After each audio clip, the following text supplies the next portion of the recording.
Hello my dear student, कैसे हो? तो आपको जिस पल का जिस वैकेंसी का इंतजार था बहुत ही दिनों से, उस वैकेंसी का ऑफिशियल नोटिफिकेशन आउट हो चुका है। जी हाँ, मैं बात कर रहा हूँ यूपी पुलिस सब इंस्पेक्टर क्या नोटिफिकेशन आउट हो चुका है। इसमें कितनी देखिए वैकेंसी निकली है, क्या इन्होंने क्वालिफिकेशन मांगी है, सिलेक्शन प्रोसेस क्या रहेगा, एग्जाम पैटर्न क्या रहेगा, फिजिकल क्या रहेगा, अर्थात हर एक सवाल का जवाब मैं इस वीडियो के माध्यम से कंप्लीट देने वाला हूं।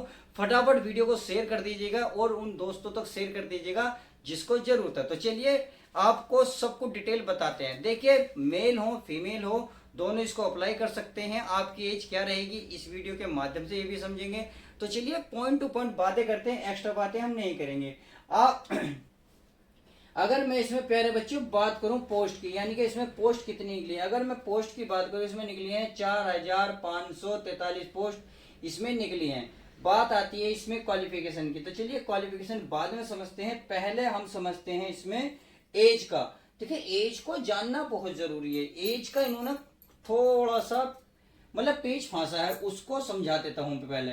अगर मैं एज की बात करूं, एज ए कैसे बनेगा, ए जी, एज एज की मैं बात करूं तो इन्होंने कहा है, अगर मैं एज की बात करूं जनरल वालों के लिए, तो जनरल वालों की अगर आपकी डेट ऑफ बर्थ 1/7/1994 से, यानी कि इसके बाद, तथा 1/7/2005 के बीच में अगर आपकी पैदाइश है, यानी कि आपका डेट है, आपकी डेट ऑफ बर्थ है, तो आप इस फॉर्म को अप्लाई कर सकते। कहने का मतलब है, अगर इसकी डेट जो नपेगी आपकी, इनकी काउंट होगी, वो 1/7/2025 को काउंट होगी कि आप इसके बीच में हैं, अवेलेबल नहीं। इसका मतलब है कि जनरल वाले जो 21 से 35 साल के बीच में है वो इस फॉर्म को अप्लाई कर सकते हैं। इन्होंने 3 साल की जो छूट है वो ऑलरेडी इन्होंने दी है। यानी कि इन्होंने साफ साफ कहा है, जो बच्चे 1994 से 1905 के बीच में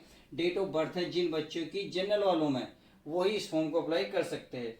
अगर बात करूं मैं ओबीसी वालों के लिए, चाहे ओबीसी वालों के लिए एससी और एसटी वालों के लिए, तो उनकी जो इन्होंने डेट रखी है, यानी कि ओबीसी एससी एसटी वालों के लिए, तो 1/7/1989 से लेकर ये कह रहे हैं 1/7 ये कितने 2004, अगर 2004 तक आप इनके बीच में आपकी डेट ऑफ बर्थ है तो आप ओबीसी में आते हैं, एससी और एसटी में आते हैं, तो फॉर्म को अप्लाई कर सकते हैं। इस बात का आपको ध्यान रखना होगा। तो एज को बहुत ही ध्यान से आपको समझना होगा। यानी कि आप ये कह सकते हैं 21 से 36 साल के अगर आप बीच में आते हैं ओबीसी वाले, तो इस फॉर्म को अप्लाई कर सकते हैं। उम्मीद है ये बात समझ में आ गई होगी। अगर मैं बात करूं इसमें सिलेक्शन प्रोसेस की, तो देखिए सिलेक्शन प्रोसेस के लिए सबसे पहले आपका सीधी सीधी बात है रिटन एग्जाम होगा, तब कहीं आपका फिजिकल होगा। तो चलिए सब कुछ डिटेल से समझते हैं ए टू जेड। बात आती है पहले क्वालिफिकेशन की। जैसे कि आप सभी को पता, सब इंस्पेक्टर में इन क्वालिफिकेशन में क्या मांगते हैं, ये मांगते हैं ग्रेजुएशन। अर्थात आप अगर ग्रेजुएशन कंप्लीट है, कंप्लीट का मतलब है जब इसकी अप्लाई डेट के प्रारंभिक डेट से अंतिम डेट के बीच में अगर आप ग्रेजुएशन कंप्लीट करते हैं तो इस फॉर्म को अप्लाई कर सकते हैं। अर्थात मैं ये कह सकता हूं आपको कि अप्लाई डेट कब से है, पहला आप ये जान लो ताकि आपको ये समझ में आ जाए कि हमारी ग्रेजुएशन जब तक कंप्लीट होगी या नहीं होगी।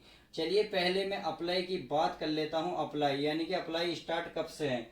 अगर मैं स्टार्ट की बात करूं तो ये 12/8 से स्टार्ट हो रहे हैं, अर्थात आज से ही स्टार्ट होंगे 12 अगस्त से। अगर मैं इसकी लास्ट डेट की माय डियर स्टूडेंट बात करूं तो इसकी लास्ट डेट है 11/9 यानी कि 11 सितंबर। लगभग पूरे पूरे एक महीने का टाइम है। तो ये कह रहे हैं 11/9 तक आपकी अगर ग्रेजुएशन कंप्लीट हो जाती है तो आप इस फॉर्म को अप्लाई कर सकते हैं। उम्मीद है ये बात आपको बहुत अच्छे से समझ में आ गई होगी। चलिए इतनी बात समझ में आ गई, तो अब मैं इसमें फीस और बता देता हूँ, यानी कि फॉर्म फिल करते वक्त आपका चार्ज कितना लगेगा। तो देखिए इन्होंने थोड़ा सा चार्ज बढ़ा दिया है। पहले तो हाँ फॉर्म भरने के 400 रुपये लिया करते थे, अब इस फॉर्म को अगर आप अप्लाई करते हैं तो आपके चार्ज में 400 में प्लस 100 रुपये और ऐड कर दिए। कहने का मतलब ये हुआ, अगर आप जनरल में आते हैं, ओबीसी में आते हैं, ईडब्ल्यूएस में, यानी कि जनरल, ओबीसी और आपका ईडब्ल्यूएस, तो आपको 500 रुपये चार्ज देना होगा। अगर SME, SC, ST and female में आते हैं तो आपको 400 रुपये फॉर्म फिल करते वक्त देने होंगे। और इन्होंने एक बात और कही है, इस बात का ध्यान रखना कि इन्होंने ये कहा है अगर फॉर्म आपका गलती से भी मिस्टेक हो गया और फिल हो गया, कंप्लीट हो गया, तो ध्यान रखना इन्होंने मिस्टेक का ऑप्शन नहीं दिया, यानी कि उसमें डेट नहीं दी कि आप इस डेट तक इसको आप ठीक कर सकते हो। तो प्लीज प्लीज प्लीज हाथ जोड़ के रिक्वेस्ट है, आपकी एक मिस्टेक आप बहुत भारी पड़ जाएगी, किसी के सपनों को ले डूबेगी, किसी के माँ बाप के सपनों को ले डूबेगी, और आपके सपने तो डूबेंगे। तो प्लीज जब कैफे पे फॉर्म भराएं तो एक एक पॉइंट को ध्यान से बड़े केयरफुली होके इस फॉर्म को अप्लाई करें, क्योंकि इन्होंने करप्शन कार्ड बिल्कुल भी ऑप्शन नहीं दिया है। उम्मीद है चलिए अप्लाई भी समझ में आ गई, फीस भी समझ में आ गई, आपको क्वालिफिकेशन भी समझ में आ गई, पोस्ट भी समझ में आ गई, एज भी हमारी समझ में आ गई। अब क्या बचता है, चलिए अब बचता है आपका एग्जाम पैटर्न। एग्जाम पैटर्न कैसे कैसे है उसको समझ लेते हैं, फिर हम समझते हैं आपका फिजिकल को, क्योंकि फिजिकल भी बहुत ही जरूरी है जानना। चलिए पहले क्या समझोगे प्यारे बच्चों, एग्जाम पैटर्न। क्या समझोगे, एग्जाम पैटर्न। देखिए एग्जाम पैटर्न में आपको बता दूं, ये आपका ऑफलाइन पेपर होगा, ये आपका ऑफलाइन, ऑनलाइन नहीं होगा। तो सिलेक्शन प्रोसेस में आपको ध्यान रखना, सबसे पहला आपके पास ओटीआर होना चाहिए, प्लीज ओटीआर, बिना ओटीआर के आप फॉर्म अप्लाई नहीं कर सकते, क्योंकि ये तो आपको जरूरी है। फिर आपका डीवी होगा, यानी कि डॉक्यूमेंट्स वेरिफिकेशन होगा, फिर नापतोल होगी यानी कि फिजिकल होगा, फिर आपके फाइनल मेरिट लग जाएगी, इस बात का ध्यान रखना। तो चलिए ऑफलाइन में जो आपका पेपर होगा 400 नंबर का, उसमें क्वेश्चन जो आएंगे 100, उसमें जो बच्चों क्वेश्चन कितने हैं, 160 क्वेश्चन है और 400 अंक के हैं। तो 100 क्वेश्चन, 160 क्वेश्चन है, वो कौन कौन से सब्जेक्ट्स होंगे वो हम चेक कर लेते हैं। अगर मैं एग्जाम पैटर्न की बात करूं तो एग्जाम पैटर्न में आपको, एग्जाम पैटर्न में आपको कितने 160 क्वेश्चन देखने को मिलेंगे, 400 मार्क्स मिलेंगे। समझ में आ गई। तो चलिए समझ लेते हैं, पहले हिंदी की ही बात कर लेते। हिंदी में आपको 40 क्वेश्चन देखने को मिलेंगे और इसके लिए आपको 100 मार्क्स मिलेंगे, यानी कि आप सीधा सीधा कह सकते हैं एक क्वेश्चन के लिए आपको 2.5 मार्क लाना होगा। क्लियर है। अगर मैं अगले बात करूं जीएस की, यानी कि जीएस में क्या था, आपकी पॉलिटिकल आती है, हिस्ट्री आती है, ज्योग्राफी आती है, सब कुछ आता है, मतलब साइंस भी आती है। तो इसका मतलब है इसमें टोटल आपको 40 क्वेश्चन से गुजरना होगा, इसमें भी आपको 100 नंबर लाने होंगे।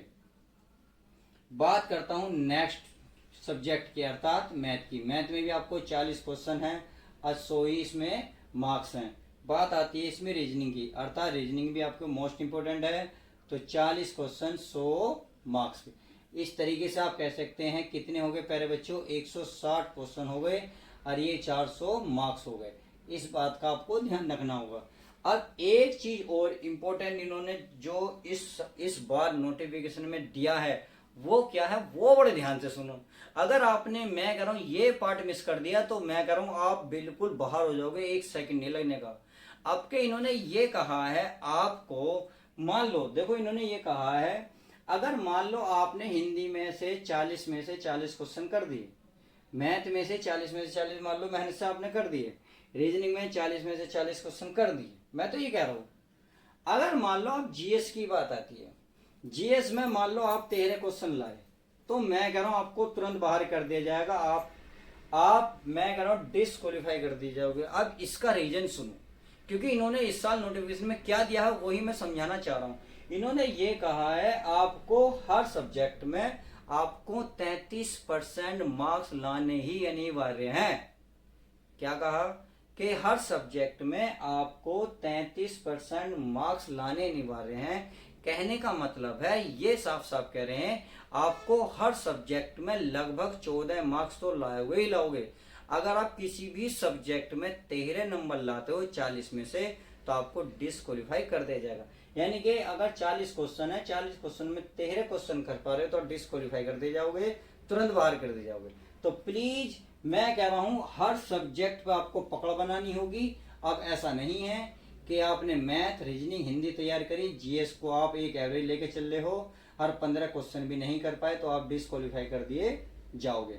तो समझ में आ गई, क्योंकि इन्होंने ये कहा है 40 का, आप कह रहे हैं 35% कह रहा, साफ साफ कितना 35%, लगभग ये आएगा आपका 14, यानी कि 14 या 42, ये मान के चलो। तो आपको 14 क्वेश्चन तो करने होंगे हर सब्जेक्ट में, इससे आप ऊपर जरूर करें। समझ में आ गई।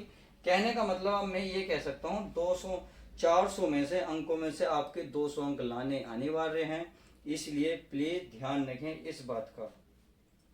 सही है। तो पूरे का एवरेज लिया जाएगा 35%। अगर आप 35% तक नंबर सही लाते हैं तो आपको मतलब क्वालिफाई कर लिया जाएगा। उम्मीद है ये बात अच्छे से समझ में आ गई होगी। एग्जाम पैटर्न समझना बहुत जरूरी था, जो मैंने डिटेल से समझा दिया है।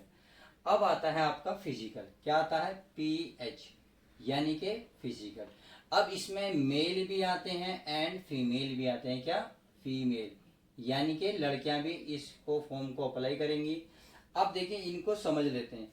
अगर मैं इसमें हाइट की बात करूं, किसकी हाइट की? यानी कि लड़कों की। अगर लड़कों की मैं हाइट की बात करूं, चाहे EWS के हों, जनरल के हों, OBC के हों, SC के हों, तो उनके लिए जो हाइट रहने वाली 168 सेंटीमीटर रहने वाली है। बाकी जो बच्चे ST वाले, तो ST वाले बच्चों के लिए 160 सेंटीमीटर रहने वाली है। उम्मीद है समझ गए होंगे। अगर इसी में ही फीमेल की मैं बात करूं, चाहे वो EWS की हो, OBC की हो या SC की हो, तो उनके लिए जो और जो जनरल की हो, उनके लिए जो रहने वाली है 152 सेंटीमीटर रहने वाली है। जो लड़कियां हैं, जो फीमेल हैं ST की, उनके लिए 147 सेंटीमीटर की हाइट रहने वाली है। ये बात समझ में आ गई। अगर मैं बात करूं चेस्ट की, तो चेस्ट में इसकी 79 नॉर्मल रहेगी और फलाने के बाद इतनी रहेगी। फीमेल के लिए इसमें कोई भी नहीं है। बात समझ में आ गई। इनमें फीमेल के लिए चेस्ट नहीं होती, बट इसमें एक चीज कंडीशन छपी होती है। अगर बात करें इसमें, इनका 40 किलो वेट इनमें होना चाहिए, चाहे वो SC ST की हो, OBC की हो, जनरल की हो, किसी की भी हो, 40 किलो वेट होगा तो वो इस फॉर्म को अप्लाई कर पाएंगे, अर्थात फिजिकल में पास होंगी। अगर 40 किलो से कम हुई, आप बिल्कुल उड़ी उड़ी सी हुई, हल्की हल्की सी हुई, तो प्लीज खा लो, कुछ पी लो, अपने सपनों को साकार करना है। ऐसे मत रहो सूखी सूखी सी, क्योंकि इन्होंने पहले कह दिया 40 किलो से ऊपर आपका वेट होना चाहिए। चलिए ये बात आपको समझ में आ गई होगी।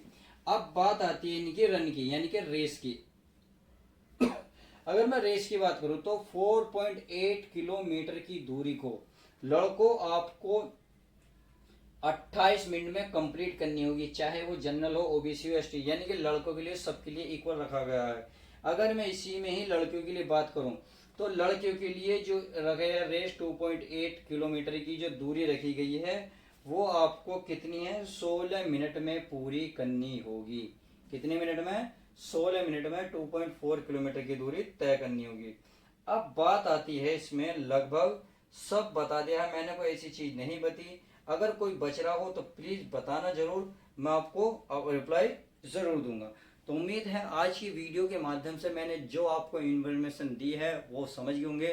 फटाफट चैनल को सब्सक्राइब करें, फटाफट इस वीडियो को शेयर करें, और वीडियो देख रहे हो तो प्लीज लाइक करना ना भूलें। तो चलिए मिलते हैं नेक्स्ट ऐसे ही न्यू वैकेंसी के साथ।